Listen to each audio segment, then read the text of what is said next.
Luxury in 2026 is a time of great change, but great possibility at the same time. So we have an era with AI where hyper-personalization and true one-to-one relationships can really be possible in a way that didn't scale before.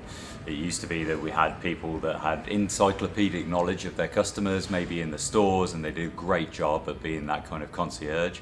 Now we can take that approach to a large scale using AI and really zoom in to have a genuine one-to-one relationship and personalization with customers.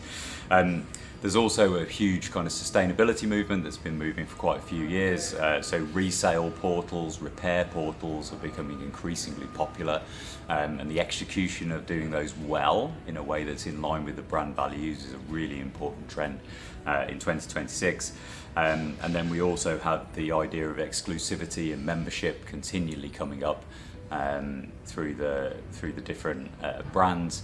But one of the most important things across all of these trends is for luxury to retain its brand voice, to retain its kind of ability to connect with the customer and provide these really seamless experiences. Like technology, embracing technology has always been good, but if we focus too much on kind of cost cutting or that kind of thing, you'll lose that kind of brand exclusivity and voice, and therefore luxury won't be as luxury was before.